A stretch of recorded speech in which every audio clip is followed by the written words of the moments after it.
Welcome to History with Herodotus, where the past comes alive through the power of storytelling and the rigor of historical inquiry. Today, we embark on a journey to explore one of the most pivotal and tragic events in modern history, the Great Famine of Ireland. This devastating period, which ravaged the Emerald Isle from 1845 to 1852, is a testament to the complex interplay between human agency, environmental factors, and the often cruel hand of fate. In the early 19th century, Ireland was a land of stark contrasts, where the lush green landscapes and vibrant culture of its people stood in poignant juxtaposition to the poverty, oppression, and marginalization that had become the hallmark of their existence under British rule. The Irish population, which had grown exponentially over the preceding centuries, was largely dependent on a single crop, the potato. This humble tuber, introduced to Ireland in the 17th century, had become the mainstay of the Irish diet, providing sustenance for the majority of the population. The years leading up to the famine were marked by a series of economic and social factors that would ultimately contribute to the disaster. The British government's policies towards Ireland, including the notorious penal laws, had created a system of systemic inequality where the rights and freedoms of Irish Catholics were severely curtailed. The Irish economy, meanwhile, was largely agrarian, with the majority of the population engaged in subsistence farming. The lack of industrialization and diversification made the Irish economy particularly vulnerable to fluctuations in agricultural production. In the 1830s and 1840s, a series of poor harvests had already begun to take its toll on the Irish population. However, it was not until the summer of 1845 that the first reports began to emerge of a mysterious blight affecting potato crops across Ireland. The blight, which would later be identified as Phytophthora infestans, was a water mold that caused potatoes to rot in the ground, leaving them inedible and unusable. As the news of the blight spread, a sense of unease began to settle over the Irish countryside, where the very fabric of life seemed to be unraveling before their eyes. The initial response to the crisis was marked by a mix of confusion, complacency, and incompetence. The British government, led by Prime Minister Sir Robert Peel, was slow to respond to the emerging crisis, and when it did, its efforts were often inadequate and misguided. Meanwhile, the Irish themselves were left to fend for themselves, relying on traditional coping mechanisms such as reducing consumption and relying on alternative food sources to survive the lean months ahead. As the blight continued to spread, the situation on the ground grew increasingly dire. By the autumn of 1845, it became clear that the potato crop had been all but destroyed, leaving millions of people without their primary source of food. The British government's response remained sluggish, with Prime Minister Peel believing that the market would correct itself and that intervention would only exacerbate the problem. Meanwhile, the Irish people were forced to rely on their meager savings and the charity of others to survive the winter ahead. One of the most significant events of this period occurred in November 1845, when a shipment of Indian corn donated by the American Quakers arrived in Ireland. However, the British government, fearing that the corn would be used to make whiskey, insisted that it be milled into a coarse, unpalatable flour before being distributed to the starving population. This decision, made with the intention of preventing alcohol production, ultimately rendered the corn almost useless as a food source. As the winter of 1845 to 1846 set in, the effects of the famine began to manifest themselves in horrific ways. Reports of starvation and disease began to flood in from across the country, with accounts of families forced to eat wild berries, nettles, and even the bark of trees in desperation. In some areas, the situation was so dire that people were reduced to eating the flesh of dead animals, including dogs and cats. In January 1846, the British government finally began to take more concerted action, establishing a series of relief committees to oversee the distribution of food and aid.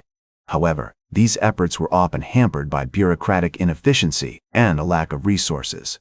As the months dragged on, the situation continued to deteriorate, with mortality rates soaring and entire communities being decimated.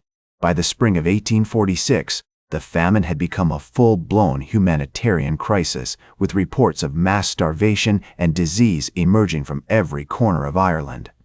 In April of that year, The Irish nationalist leader, Daniel O'Connell, wrote to the British government pleading for immediate action to address the crisis, saying, "The Almighty, I fear, has sent this visitation upon us, but it is our duty to mitigate its horrors as far as human means can." Despite such pleas, the British government's response remained inadequate and the famine continued to ravage the Irish countryside. As the summer of 1846 approached, the situation on the ground grew increasingly desperate. In June of that year, a group of Irish landlords, led by the Earl of Rosse, wrote to the British government, warning of an imminent, horrible calamity and urging immediate action to provide relief to the starving population. However, their warnings fell on deaf ears, and the famine continued to claim thousands of lives. By the autumn of 1846, it had become clear that the famine was not a temporary crisis, but a long-term disaster that would require sustained effort and resources to mitigate. The British government, finally beginning to grasp the scale of the crisis, established a new relief program, which included the creation of workhouses and the distribution of food aid. However, these efforts were often too little, too late, and the famine continued to exact a horrific toll on the Irish people. As the autumn of 1846 gave way to the winter of 1847, the British government's relief efforts finally began to gain some traction, albeit too late for countless thousands who had already succumbed to starvation and disease. The workhouses, which had been established as part of the new relief program, provided a meager but vital lifeline for many, offering a place of refuge from the cold and the hunger that had ravaged the countryside. However, these institutions were often woefully inadequate, with overcrowding, poor sanitation, and rampant disease contributing to a mortality rate that was almost as high as it was outside their walls. Despite these challenges, the workhouses remained a crucial part of the relief effort, and by the spring of 1847, they had become a ubiquitous feature of the Irish landscape. As the weather began to improve, and the first tentative signs of economic recovery started to emerge, the British government began to scale back its relief efforts, believing that the worst of the crisis was finally behind them.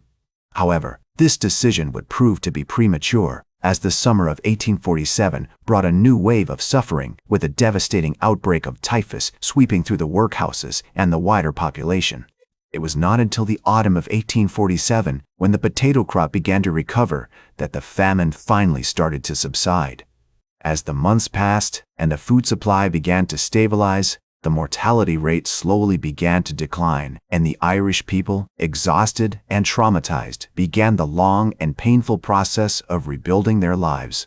The legacy of the Great Famine would be felt for generations to come, with the population of Ireland never fully recovering from the devastating losses it had suffered.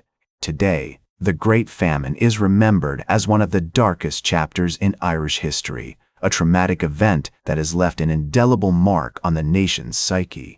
As the Irish historian, Cecil Woodham Smith, so eloquently put it, the famine was a disaster that was not simply a natural calamity, but a human tragedy, caused by the actions and inactions of men. The famine's impact can still be seen in the many abandoned villages and towns that dot the Irish countryside, a poignant reminder of the lives and communities that were lost forever. The Great Famine also had a profound impact on Ireland's relationship with Britain, contributing to a growing sense of nationalism and a deep-seated resentment towards the British government. This sentiment would ultimately contribute to the Easter Rising of 1916 and the eventual establishment of an independent Irish state. In conclusion, the Great Famine of Ireland was a tragedy of unimaginable proportions, a devastating event that has left an enduring legacy in Irish history. That's all for today's History with Herodotus. Remember to like, share, and subscribe, and until next time, remember that, to understand the present, we must first understand the past.